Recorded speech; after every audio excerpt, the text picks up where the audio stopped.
கர்த்தருடைய பரிசுத்த நாமத்திற்கு மகிமை உண்டாகட்டும். கர்த்தர் நல்லவர். அவர் நேற்றும் இன்றும் என்றும் மாறாத ஒரு தேவன். இன்றைக்கும் நாம்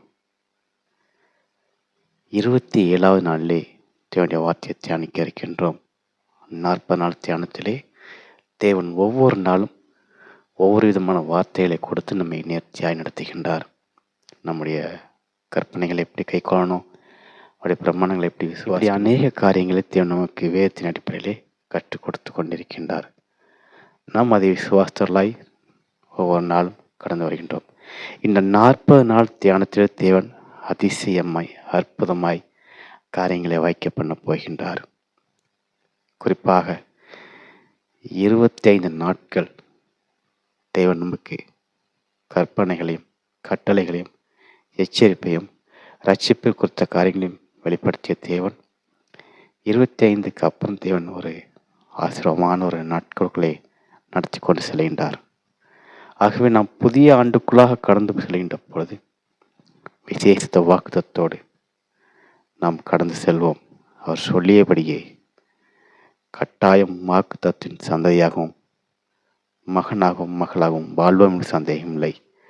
அவரை விசுவாசிக்கிறது மாத்திரம்தான் நம்முடைய வேலையாய் காணப்பட வேண்டும்.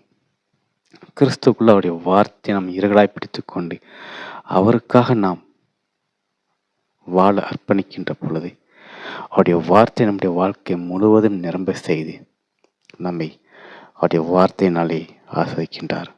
நாம் கிறிஸ்துவுக்காக பிரயாசப்படுகின்ற பொழுது கிறிஸ்து நம்முடைய பிரயாசங்கள் எல்லாவற்றையும் நேர்த்தியாய் வாய்க்க செய்கின்றார். அந்த விசுவாசம், அந்த நம்பிக்கை நமக்குள்ளே கட்டாயம் என்றும். இன்றைக்கு நாம் தேவனுடைய சமூகத்தில் யோபுவை குறித்து நாம் தியானிக்க போகின்றோம். மிக அழகான ஒரு காரியத்தை பற்றி நாம் தியானிக்க போகின்றோம். அது நம்முடைய வாழ்க்கையிலே எந்த அளவிற்கு ஒரு ஆசீர்வாதமாய் காணப்படும் என்பதை குறித்து நாம் தியானிக்க போகின்றோம். யோபு புஸ்தகம் 42ஆம் அதிகாரம் 2ஆம் வசனம் சொல்கின்றது, தேவரீர் சகலத்தையும் செய்ய நீர் வல்லவர், நீர் செய்ய நினைத்தது ஒன்றும் தடைபடாது என்று சொல்லி நாம் பார்க்கின்றோம். ஹல்லேலூயா. அவர் சமூகத்திலே பிசாசு நிமித்தமாக பாடுகளையும் நிந்தனையும் வேதனையும் பட்டபோது நண்பர்கள் உறவினர்கள் எல்லோரும் தன்னுடைய கருத்துக்களை அவருக்கு சொல்லிய போது அவர் எல்லாரையும் வெறுத்தவராய் விட்டு, என் கிறிஸ்து என்னை காத்துக்கொள்வார், தேவன் என்னை விடுவிப்பார், அவர் என்னை சுகமாய் ஜீவிக்க செய்வார் என்று சொல்லி விசுவாசத்தோடு போராடினார். பிசாசானவன் எவ்வளோ பாடுகளை யோபு கொடுத்த பொழுது எதிலுமே யோபு தாழ்ந்து போகாமல் கிறிஸ்துவுக்காக விசுவாசமாய் நின்றான். அவனுடைய ஆஸ்தி, அந்தஸ்து, வேலையாட்கள், பணியாட்கள் எல்லோரும் அவனை விட்டு போய்விட்டார்கள். மனைவி முதற்கொண்டு அவரை மறுதளித்து விட்டு ஜீவனை விடும் என்று சொல்லிவிட்டார்கள். ஆனால் யோபு தன் மூச்சு நின்றால் கூட நான் கிறிஸ்துவை மறுதலிக்க மாட்டேன் என்று சொல்லி படுக்கையிலே போராடி கொண்டிருந்தார். அந்த தருணத்தில் தான் தன்னுடைய வார்த்தை வெளிப்பட்டு யோபுவை விடுவித்து அவர் எதையெல்லாம் இழந்தாரோ அதையெல்லாம் 1000 மடங்கு திரும்ப கொடுத்தார். அவர் இருந்ததை காட்டிலும் 1000 மடங்கு திரும்ப கொடுத்தார். ஒட்டகங்கள், வேலையாட்கள், மாடு, ஆடு, தோட்டம், தொரப்பு என்று சொல்லி எல்லாவற்றையும் இரட்டத்தனையாக மீறி தேவன் கொடுத்தார். யோபு தன்னுடைய கடைசி நேரத்தில் அவர் பேசுகின்றார், தேவரீர் சகலத்தையும் செய்ய வல்லவராக இருக்கிறீர், நீர் செய்ய நினைத்தது ஒன்றும் தடைபடாது என்று சொல்லி அறிந்திருக்கிறேன் என்று சொல்லி தேவனுடைய சமூகத்தில் தன்னுடைய ஒரு அழகான வரியை தேவ நோக்கி புகழ்ந்து அர்ப்பணிக்கின்றார். இன்றைக்கு தேவ ஜனமே, இந்த யோபுவை போல நம்முடைய வாழ்க்கையிலே விசுவாசத்தில் பூரணப்பட்டவராய் தன் ஜீவனே போனால் பரவாயில்ல, என் ஆண்டவன் இயேசு கிறிஸ்து என்னை பார்த்துக்கொள்வார், என்னை விடுவிப்பார், என்னை ஏந்துவார், தாங்குவார், தப்பிப்பார் என்ற விசுவாசத்தோடு நீங்கள் இருப்பீர்கள் என்று சொன்னார். இன்றைக்கு ஆண்டவர் உங்களை விடுவிக்க வல்லவராக இருக்கின்றார். உங்கள் துக்கம் சந்தோஷமாய் மாறும். நீங்கள் சோர்ந்து போவதில்லை. நீங்கள் கையிட்டு செய்யும் எல்லா வேலையிலும் தேவன் அளவில்லாமல் ஆசீர்வதிப்பார். நீங்கள் பட்ட பாடுகள், வேதனை, நிந்தை, அவமானம் எல்லாவற்றையும் தேவன் நீங்க செய்து சமாதானத்தையும் சந்தோஷத்தையும் அளவிட முடியாத நித்திய மகிழ்ச்சியும் உங்கள் தலையின் மீதும் உங்கள் சந்ததியின் மீதும் உங்கள் முறையின் மீதும் தேவன் வைக்க ஆயத்தமாக இருக்கின்றார்.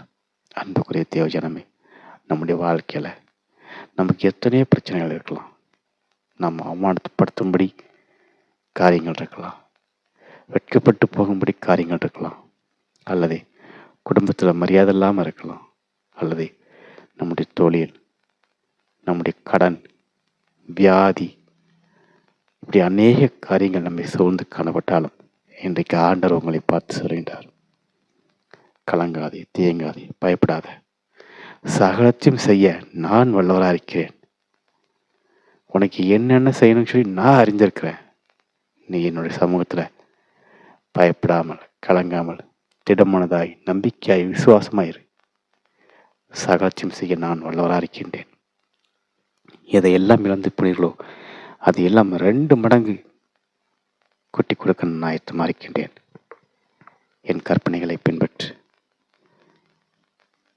என் வார்த்தையை கேள், என் போதகத்தை மறக்காதே. உன் இதயத்தினுடைய வார்த்தையை பூர்த்தி செய்யுங்கள்.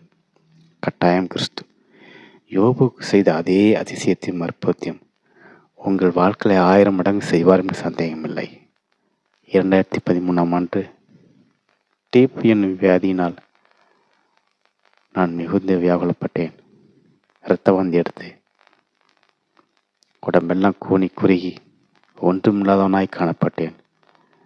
இந்த வியாதி நம்மளை விட்டு போவாதோ, நம்ம இப்படியே இந்த வியாதியோடைய மாண்டோமோ என்று பயந்து காணப்பட்டேன்.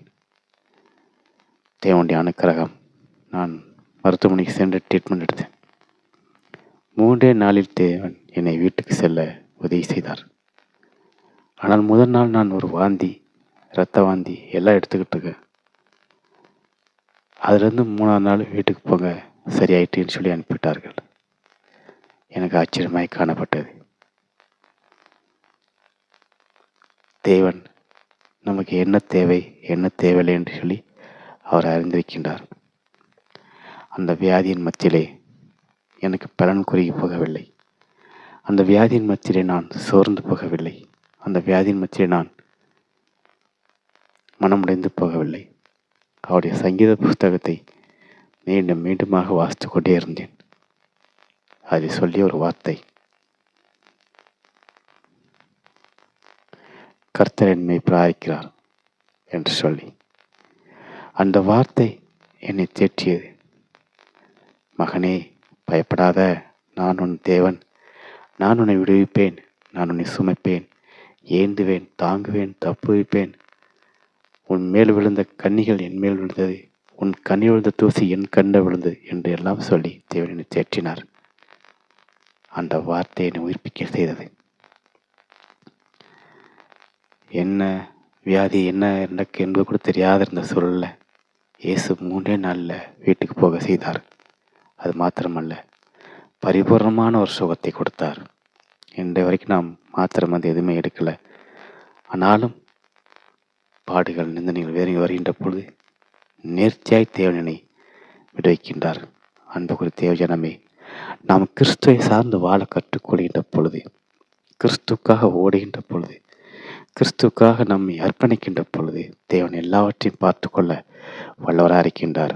அந்த கிருபைக்குள்ளாக நாம் வர வேண்டும், அந்த மகிமைக்குள்ளாக நாம் வர வேண்டும். இன்னைக்கு அநேகர் என்ன நினைக்கிறாங்கன்னா, கிறிஸ்டியனுக்கு ஒன்றுமே பண்ணல என்று எண்ணிக்கொண்டிருக்கிறார்கள். காரணம் அது கிடையாது.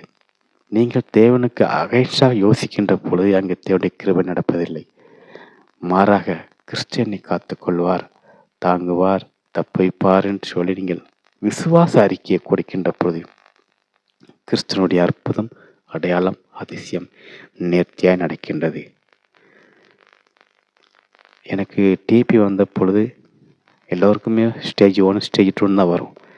ஆனால் எனக்கு டைரெக்டாக ஸ்டேஜ் 3க்கு போயிட்டு, அப்படி போனாலே அது உயிருக்கு ஆபத்துன்னு தான் சொன்னாங்க. ஆனால் இயேசு கிறிஸ்து ஒரு சேதமின்றி நீ காத்துக்கொண்டார். ட்ரீட்மெண்ட் எடுத்தேன், மருந்து எடுத்தேன், எல்லாமே ஃபாலோ பண்ணேன். நேர்த்தியான முறையில் சுகம் கொடுத்தார். பிணியாளுக்கு எப்படி வைத்தியம் தேவையோ அதே போல் கிறிஸ்து எனக்கு பரிகாரியாக இருந்து பரிபூர்ண சுகத்தை கொடுத்து இன்றைய வரைக்கும் அந்த டிபியை குறித்து எனக்கு எந்த விதமான பலவீனங்களோ பாடுகளோ எதுவுமே இல்லாமல் என்னை கம்பீரமாய் நிற்க செய்கின்றார். அவருடைய அனுக்கிரகத்துக்கு அளவே கிடையாது. அவருடைய மகிமைக்கு அளவே கிடையாது. அவர் தம்முடைய பிள்ளைகளுடைய கண்ணீரை காண்கின்ற தேவன். அவர் அவ்வளோ சீக்கிரமாக யாரையும் பரிதைக்கு விட்டு போய்விடுகின்ற தேவன் அல்ல. அவர் நம்முடைய சிறுமையை கண்ணோக்கி பார்க்கின்ற தேவன்.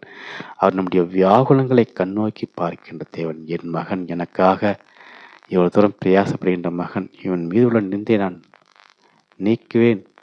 அவனுடைய பாவங்கள் எல்லாம் இரத்தத்தினால் கழுவி பரிபூர்ணமான சுகத்தை கொடுத்து எனக்காக தெரிந்து கொண்ட மகன், நான் அவனை கைவிடுகிறேன் என்று எண்ணி தேவன் நமக்கு விடுவிக்க வளராயிருக்கின்றார். இன்றைக்கு அந்த கிருபைக்குள்ளாக, அந்த சுகத்துக்குள்ளாக, அந்த அர்ப்பணிக்குள்ளாக நீங்கள் வருகின்ற பொழுது தேவனுடைய மகிமையை காண முடியும், கிருபையை காண முடியும், மகத்துவத்தை காண முடியும். கிறிஸ்துவை நாம் சார்ந்து வாழ கற்றுக்கொள்ள நம்முடைய வாழ்க்கையிலே சமாதானமும் சந்தோஷமும் கிடைக்கும் சந்தேகம் இல்லை. இன்னைக்கு கிறிஸ்து என்றாலே பாடு என்றுதான் அர்த்தம். ஆனால் தேவனுடைய வார்த்தை சொல்கின்றது, என் சுமை லெகுவாயும் என் நுகம் மெதுவாயும் இருக்கும் என்று சொல்லி, உன்னுடைய ஜீவன் அற்றுப்போகும் மன்ன பாடுகள் வந்தாலும் அங்கே என்னுடைய வல்லமை வெளிப்படும் என்று சொல்லி வார்த்தை சுட்டி காட்டுகின்றது. யோபு ஜீவன் அற்றுப்போகும் சூழலில் சென்ற போதுதான் தேவன் அங்கே தமிழ்ப்பையனுடைய வல்லமையை வெளிப்படுத்தினார். பரிபூர்ணமாக விடுவிக்கப்பட்டான். இழந்து போல எல்லாம் திரும்ப பெற்றுக்கொண்டான். அதே போல இன்னைக்கு தேவனுடைய சமூகத்தில், கர்த்தாவே, இந்த 40 நாள் தியானத்தில் நானும் பங்கெடுத்திருக்கேன். எனக்கு எப்படியாவது என் காரியத்தை வாய்க்க பண்ணுங்க, எனக்கு நீதி செய்யுங்க, என்னை விடுவீங்க, என்னுடைய சூழ்நிலை மாறட்டும், எனக்கு அர்ப்பத்திங்க கிடைக்கட்டும் என்று ஒவ்வொருத்தரும் ஒவ்வொரு அர்ப்பணிப்போடு நீங்கள் இந்த நிகழ்ச்சியை பார்க்கலாம். இன்னைக்கு ஆண்டவர் உங்களை பார்த்தா சொல்லிட்டார், நான் சகலத்தையும் செய்ய வல்லவராக இருக்கின்றேன். நான் செய்ய நினைத்தது ஒன்றும் தடைபடாது. நான் உனக்கு என்ன செய்யணுமோ அதை நேர்த்தியான நேரத்திலே, சரியான நேரத்திலே நான் செய்து உன்னை கேட்டும் புகழ்ச்சியமாக வைப்பேன் என்று சொல்லி வார்த்தையை சுட்டி காட்டுகின்றது. அன்பு குறித்த யோஜனமே, அந்த வார்த்தையை ஈர்களாய் பிடித்துக் கொள்ளுங்கள், அதை விசுவாசிங்கள், அதுக்குள்ளாக நினைத்திருக்க உங்களை கற்றுக்கொள்ளுங்கள். ஆண்டவர் கட்டாயம் உங்களை ஆசிரிப்பார். உங்கள் பாடுகள், நிந்தனை, வியாகுலங்கள் எல்லாவற்றையும் நீங்க செய்து சுகமான ஒரு வாழ்வை கொடுத்து, புதிய ஆண்டுக்குள்ளாக ஒரு வாக்குத்தத்தின் வாழ்க்கையை கொடுத்து ஆசிர்வதிப்பார் என்ற சந்தேகம் இல்லை. நீங்கள் தேவனுடைய சமூகத்தில் ஒவ்வொரு நாளும் காத்திருங்கள், அவரை விழித்திருங்கள், ஜெபித்திருங்கள். தேவனுடைய சமூகத்தில் நாம் ஜெபிக்கிறதுக்கு மறந்து போகக்கூடாது, வேதம் வாசிக்க மறக்கக்கூடாது, அவருடைய கற்பனைகளை பின்பற்ற நாம் மறக்கக்கூடாது. ஒவ்வொரு நாளும் கிறிஸ்துவை முன்வைத்து நாம் வாழுகின்ற பொழுது நம்முடைய வாழ்க்கையானது ஒளியுள்ள ஒரு வாழ்க்கையை காணப்படுகின்றது. ஆகவே அந்த கிருபைக்குள்ளாக, அந்த மகத்துவத்துக்குள்ளாக நீங்கள் வாழ கற்றுக்கொள்ளுங்கள். கட்டாயம் கிறிஸ்து உங்கள் வாழ்க்கையை செழிக்க பண்ணுவார் என்று சந்தேகம் இல்லை. நீங்கள் புதிய ஆணிற்குள் ஒரு வாக்குத்தத்தோடு நீங்கள் வாழ்க்கையை வாழ்வீர்கள் என்று சந்தேகம் இல்லை. நாம் கிறிஸ்துவை சார்ந்து வாழ கற்றுக்கொள்வோம். கட்டாயம் அவர் நம்மை அளவில்லாமல் ஆசிர்வதிப்பார். அன்புக்குரிய தேவஜனமே, எனக்கும் சுகம் கொடுத்த தேவன் இன்றைக்கு உங்கள் வாழ்க்கையிலும் வியாதியாக இருக்கலாம், பலவீனமாக இருக்கலாம், எதுவாக இருந்தாலும் சரி, ஆண்டவர் இன்னைக்கு அதையெல்லாம் நீங்க செய்து கண்ணீரை துடைக்க வளராரிக்கின்றார். நீங்கள் கிறிஸ்துவுக்காக வாழ வருகின்ற பொழுது முழுமையாக நம்பி வாருங்கள். இங்கே கிறிஸ்துவை நாடி வருகின்ற பொழுது முழுமையாக நம்பி வாருங்கள்.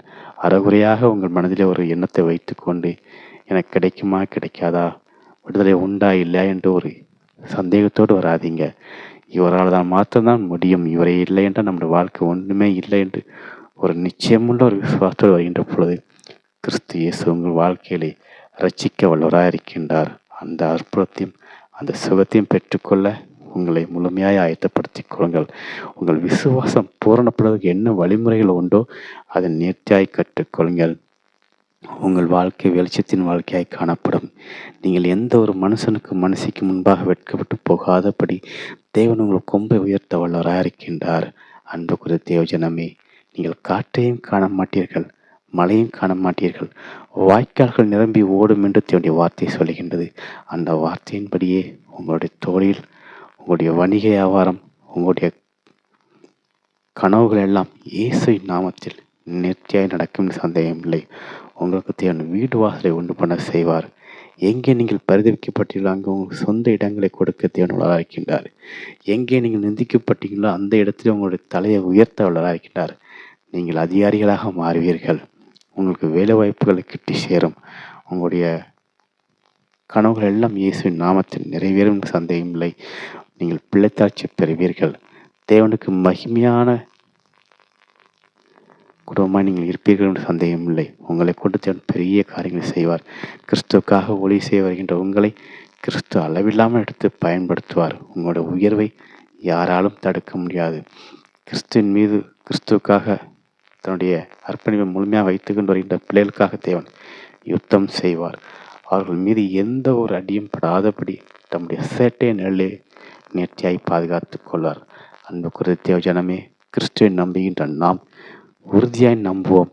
கட்டாயம் கிறிஸ்து நம்முடைய வாழ்க்கையை அபரிதமாய் ஆசைப்பட சந்தேகமில்லை. நாம் ஜெபிக்கலாம்.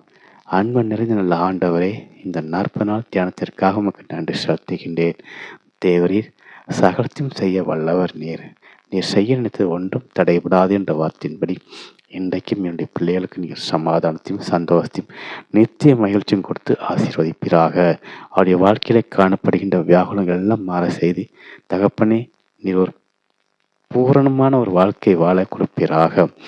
வழியை நீங்க செய்யும், வேதனை நீங்க செய்யும், பாடுகள் நீங்க செய்யும், சமாதானத்தை அருளி செய்யும், பிள்ளைத்தாட்சி பெற உதவி செய்யும். தகப்பனே, எங்களுக்கு திருமணமாகாத பிள்ளைகளுக்கு திருமணமாக உதவி செய்யும். வியாதியோடு இருக்கின்ற பிள்ளைகளுக்கு வியாதியை நீங்க செய்யும். தகப்பனே, இன்னும் கடன் பிரச்சனை, இன்னும் சொந்த வீடு இல்லாமல், இன்னும் படிப்புக்கு தேவையான பொருளாதாரம் இல்லாமல், இதை எல்லாவற்றையும் சந்தித்து பிள்ளைகளுக்கு சமாதானத்தை கட்டிடுவீராக. இந்த நிகழ்ச்சியை பார்க்கின்ற கேட்கின்ற ஜனங்கள் சுகித்து வாழ உதவி செய்யும். இந்த இயேசு அன்பு உடையத்தை இன்னும் அதிகமாய் வளமையாய் எடுத்து பயன்படுத்தும். அடியனையும் பலப்படுத்தும், பாதுகாத்துக் கொள்ளும். மக்களை உண்மையோடு ஒத்துமத்தோடு வாழ உதவி செய்யும். இயேசு என்னும் வல்லமை நம்பிக்கை நல்ல பிதாவே, ஆமேன். கர்த்தருடைய பிள்ளைகளே, தொடர்ந்து நீங்கள் விசுவாசிங்க. கட்டாயம் கிறிஸ்துவ விசுவாசம்படியே காரியங்கள் எல்லாம் வாய்க்கப்படுவார்கள், சந்தேகம் இல்லை. கர்த்தர் தாமே நாம் எல்லாரும் வாசிப்பாராக. ஆமேன்.